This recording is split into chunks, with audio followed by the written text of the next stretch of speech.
इलिया टोपुरिया ने अपने latest interview से हंगामा मचा दिया है, जिसको आज इस वीडियो में हम डिस्कस करेंगे। उसके साथ रेनाटो मोइकानो ने अपनी अगली फाइट बनील डारियस के साथ जो होगी उसके बारे में बहुत सारी बातें बताई है, और पैडी पिम्बलेट को पिटने से बचवाना चाहती है यूएफसी, इसलिए मोइकानो के हत्थे चढ़ने से बच गए वो। लेकिन पैडी पिम्बलेट की फाइट भी यूएफसी फिक्स करने वाली है, किसके साथ होगी अपने भाइयों के साथ डिस्कस करूंगा। लेकिन बिलाल मोहम्मद को डिसरिस्पेक्ट किया जा रहा है, और किसी भी यूएफसी चैंपियन को डिसरिस्पेक्ट करना, वो भी लाइव ऑडियंस के सामने, ये अच्छा नहीं किया जो रोगन ने। इसके बारे में भी आज बात करना जरूरी है। और जो परफॉर्मेंस शवकत रोखमनोव का देखने को मिला, उससे हमारे माइंड में क्या एक बात क्लियर नहीं होती जो बिलाल मोहम्मद कह रहे हैं कि he will walk through him. तो ये सारी बातें आज की इस वीडियो में हम बड़ी तसल्ली से डिस्कस करेंगे, और इनके अलावा भी बहुत सारी एक्स्ट्रा न्यूज होने वाली है। तो मेरे भाइयों, अगर आपको यूएफसी का कंटेंट पसंद है आपकी लैंग्वेज में, तो जल्दी से यूएफसी पावर हाउस चैनल को सब्सक्राइब कर दीजिए और इस वीडियो को लाइक जरूर कीजिएगा, क्योंकि यूट्यूब इससे आपके चैनल को बूस्ट कर सकता है। तो चलिए बिना किसी देरी के पहली न्यूज से स्टार्ट करते हैं। इलिया टोपुरिया के लेटेस्ट इंटरव्यू ने जो उन्होंने स्पेन में दिया है, हंगामा मचा दिया है। उसके अंदर उन्होंने बहुत सारी कंट्रोवर्शियल बातें की। पहले तो उन्होंने टारगेट किया रोनाल्डो को। मेसी जब तक जिंदा है रोनाल्डो कुछ नहीं है, फक रोनाल्डो, ये कहना था इलिया टोपुरिया का, जिसको लेकर कंट्रोवर्सी हो गई है। उसके साथ ही उन्होंने कहा कि मैंने फेदरवेट डिवीजन के अंदर जितनी फाइट करनी थी मैं कर चुका हूं। मैक्स होलोवे और वोल्क को हराने के बाद मुझे और कुछ फेदरवेट डिवीजन में प्रूव नहीं करना है। तो इसको सुनकर इंटरव्यू लेने वाले ने पूछा, तो क्या हम ये मान लें कि आप ऑलरेडी अपनी जितनी फाइट करनी थी कर चुके हैं फेदरवेट डिवीजन में? तो इलिया टोपुरिया ने कहा बिल्कुल, और यहां पर वो परमानेंटली लाइट वेट डिवीजन में शिफ्ट होने वाले हैं। अगर ऐसा होता है तो उन्हें अपनी बेल्ट छोड़नी पड़ेगी। आगे ऊंट किस करवट बैठता है ये देखने वाली बात होगी। लेकिन उन्होंने चैलेंज कर दिया है चार्ल्स ओलिवेरा को, और चार्ल्स ओलिवेरा को हराने के बाद वो बनना चाहते हैं नंबर 1 कंटेंडर। लेकिन इस्लाम मखाचेव उनके साथ फाइट एक्सेप्ट क्यों करेंगे? क्योंकि इस्लाम को तो मूव अप करना है। लेकिन यहां पर एक चीज समझें, इस्लाम मखाचेव अपनी लाइट वेट डिवीजन की बेल्ट को छोड़ने वाले नहीं है। अगर इलिया टोपुरिया परमानेंट शिफ्ट कर जाते हैं लाइट वेट में और फिर वो लेजिटिमेट नंबर 1 कंटेंडर को हरा देते हैं, तो इसका मतलब होगा कि इस्लाम मखाचेव अब 145 के किसी बंदे के साथ फाइट नहीं करेंगे, वो 155 वाले इलिया टोपुरिया के साथ करेंगे। तो जो इस्लाम मखाचेव को दिक्कत थी कि अगर मैं हरा दूंगा इलिया टोपुरिया को तो लोगों की नजर में होगा कि मैंने एक बार फिर से एक फेदरवेट को हराया है, तो इस क्वेश्चन को आउट ऑफ द पिक्चर कर दिया है इलिया टोपुरिया के इस मूव ने, कि वो फेदरवेट को अलविदा, टाटा, बाय बाय परमानेंटली बोल देंगे। और अब इस्लाम मखाचेव के सामने अगर चार्ल्स ओलिवेरा को हराकर इलिया टोपुरिया नंबर 1 कंटेंडर बनते हैं तो वो एक लेजिटिमेट लाइट वेट कंटेंडर होंगे। तो ऐसे में इस्लाम मखाचेव बेशक मूव अप करना चाहे, लेकिन अपने डिवीजन में तो अपनी बेल्ट को डिफेंड करेंगे ना, तो ये फाइट डेफिनेटली हो सकती है। अब इस फाइट के लिए आप कितने एक्साइटेड हैं कमेंट बॉक्स में कमेंट कीजिएगा। दूसरी न्यूज आ रही है यूएफसी 310 के अंदर जो फाइट थी डोमिनिक रेयस और एंथनी स्मिथ की, उसके अंदर से एंथनी स्मिथ ने डोमिनिक रेयस को बोला कि मेरे मुंह पर मुक्के मारो, बीट मी, मेरी पिटाई करो, मुझे दर्द दो, ऐसा कहना था डोमिनिक रेयस का। डोमिनिक रेयस ने ये एक्सेप्ट किया कि लाइफ में पहली बार किसी फाइटर ने उनको जानबूझकर पीटने दिया खुद को। उन्होंने कहा कि एंथनी स्मिथ खुद मुझे बोल रहे थे कि मुझे पंच करो, मुझे ये करो, मुझे वो करो, और उन्होंने अपना गार्ड भी नीचे कर रखा था और वो जानबूझकर डिफेंड नहीं कर रहे थे। तो ये सब जानकर मैं ये समझ पा रहा हूं कि एंथनी स्मिथ अपने दोस्त की मौत से बहुत ही ज्यादा टूट गए हैं। तीसरी न्यूज निकल कर आ रही है बिलाल मोहम्मद की तरफ से। बिलाल मोहम्मद को ऑनलाइन ट्रोल कर दिया है कमारू उस्मान ने, कॉनर मैग्रेगर ने।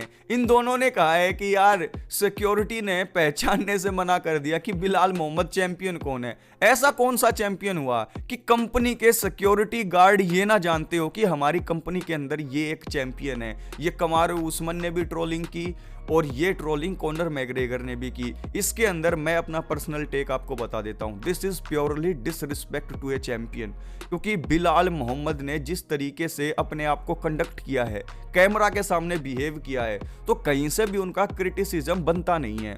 चाहे वो अपनी फाइट को प्रमोट करने के लिए कुछ भी कहते हो, लेकिन बिलाल मोहम्मद को हमें रिस्पेक्ट देनी पड़ेगी because he is the champion. वो लियोन एडवर्ड को हराकर चैंपियन बने हैं, किसी ने खैरात में उनको चैंपियन नहीं बना दिया। यार जो रोगन ने हंसी खुशी के लिए या कूल दिखने के लिए ये तो बोल दिया कि सिक्योरिटी पहचान नहीं रही है। यार कम से कम आप ये तो देखो कि आप कहीं ना कहीं बिलो द बेल्ट वार कर रहे हो। तो मेरे हिसाब से ये एक टुच्ची हरकत थी। बाकी आप लोगों के ऊपर मैं छोड़ता हूं कि जो रोगन ने ठीक किया गलत किया। हाँ, उस टाइम पर कुछ मिनट के लिए हंसी तो आई, लेकिन जब आप एक प्रैक्टिकल वे में सोचकर देखते हो तो this is purely disrespect to a champion. Ian Garry हार गए शवकत रोकमनव से अपनी फाइट में, लेकिन उनकी नज़रों में वो हारे नहीं है। उनकी नज़र में उन्होंने बहुत अच्छा परफॉर्म किया और ये सिर्फ उनका सोचना नहीं है, हम सब फाइट फैंस इस बात से एग्री करते हैं कि इयन गैरी ने जितनी उम्मीद की थी उससे कहीं ज़्यादा अच्छा परफॉर्म किया। और इयन गैरी के लिए ये फाइट उन्हें एक तरीके से एक्सपीरियंस देकर जाएगी जिसके दम पर वो फ्यूचर में चैंपियन भी बन सकते हैं। उन्होंने ये दिखा दिया कि ही बिलोंग देयर एंड बहुत जल्दी हम देख सकते हैं कि इयन गैरी अपने गेम के अंदर और ज़्यादा सिग्निफिकेंट चेंजेस लेकर आए जिससे कि वो बिल्कुल अनस्टॉपेबल हो जाएंगे इस वेल्टरवेट डिवीजन में। आप मुझे बताइए, क्या आप इयन गैरी की फाइट से इंप्रेस हुए और क्या आपको नहीं लगता कि वो एक चैंपियन मटेरियल है? कमेंट करके बताइएगा मेरे दोस्तों।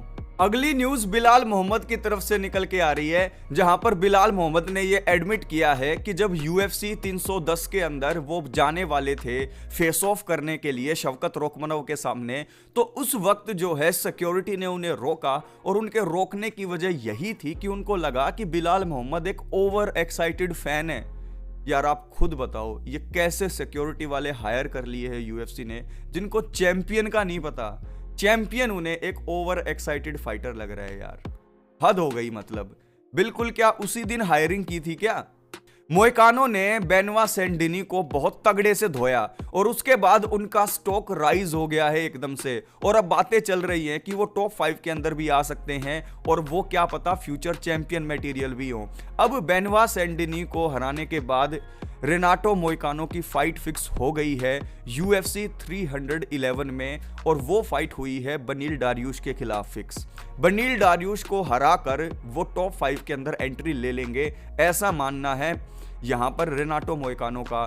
लेकिन यहाँ पर मोइकानो का कहना यह है कि जो UFC है वो पैडी पिमलेट को सेव कर रही है। वो पैडी पिमलेट के लिए इजी मैचअप दे रही है जैसे वो शोनो मैली को ट्रीट कर रहे हैं, और जहाँ पर बेनवा सेंडिनी को देखें तो उनको डायरेक्ट लायंस के सामने फेंक दिया गया। पहले उनको डस्टिन पोरिये के खिलाफ और फिर रेनाटो मोइकानो के खिलाफ फाइट दे दी गई। अगर ऐसा ही पैडी पिमलेट के साथ करते तो वो पिट छितकर अपने घर पर अभी रेस्ट कर रहा होता। अगली न्यूज निकल कर आ रही है डैनियल कॉर्मिये की तरफ से। डीसी ने कहा कि शवकत रोकमनव इयान गैरी को इसलिए फिनिश नहीं कर पाए क्योंकि उनके नी के अंदर सीरियस इंजरी थी। अगर सीरियस इंजरी नहीं होती तो ये फाइट भी फिनिश तक जाती, जैसा शवकत रोकमनव ने अपने दूसरे अपोनेंट्स के साथ किया है। या तो उनको नॉकआउट किया है या चॉकआउट किया है, वैसा ही इयान गैरी के साथ होता। लेकिन ये होता वो होता इसलिए नहीं हुआ, ये वजह थी वो वजह थी, मैं इसमें बिलीव नहीं करता हूं। फिनिश नहीं हुए इयान गैरी ने इंप्रूव किया, इयान गैरी ने इंप्रेस किया साथ ही, और इयान गैरी ने यह दिखा दिया कि अगर वो अपने गेम के अंदर इंप्रूवमेंट किए तो शवकत रोकमनव को हराया जा सकता है। यहां पर इयान गैरी को फिनिश नहीं कर पाए शवकत क्योंकि उनको नी के अंदर इंजरी थी। ये बात डीसी ने हम सबको बताई है। अब आप मुझे बताओ, अगर नी के अंदर इंजरी नहीं होती तो क्या वो इयान गैरी को फिनिश कर देते? नेक्स्ट न्यूज निकल कर आ रही है बिलाल मोहम्मद की तरफ से। बिलाल मोहम्मद का कहना यह है कि मैंने फाइट देखी इयान गैरी की और शवकत की। जब हमारी टाइटल फाइट होगी शवकत और मेरी, तो मैं इजीली शवकत को डोमिनेट करूंगा, रेसलिंग में भी स्ट्राइकिंग में भी। और देखो, मैं बिलाल मोहम्मद की इस बात से पार्शियली एग्री करता हूं। अगर ये नी की इंजरी की वजह से लैक लस्टर परफॉर्मेंस था शवकत का, या फिर कहें कि वन साइडेड डोमिनेशन वो नहीं कर पाए, क्लोज मैचअप गया, तो भाई अगर इयान गैरी की जगह बिलाल मोहम्मद होते तो भाई वहां पर चीजें चेंज हो सकती थी। Bilal Mohammad is now a champion, और जब कोई चैंपियन बन जाता है तो उसके पास एक्स्ट्रा एज वैसे ही आ जाता है, मेंटली एज। और उसके साथ साथ जिस तरीके से बिलाल मोहम्मद एक विन स्ट्रीक के ऊपर चले हुए हैं, तो कहीं ना कहीं ये बात कही जा सकती है कि अगर ऐसी ही फाइट की शफकत ने तो बिलाल मोहम्मद के जीतने के चांस हो जाएंगे। तो दोस्तों आज की इस वीडियो में हमने उन सभी बातों को डिस्कस किया जो यूएफसी की दुनिया के ऊपर छाई हुई है। ऐसी वीडियोस आपकी लैंग्वेज में आती रहेंगी, बस आपको इस वीडियो को लाइक करना है और आग की तरह फैला देना है। मिलता हूं आपसे नेक्स्ट वीडियो में, तब तक के लिए टेक केयर, ख्याल रखिए अपना एंड कीप इंस्पायरिंग योरसेल्फ।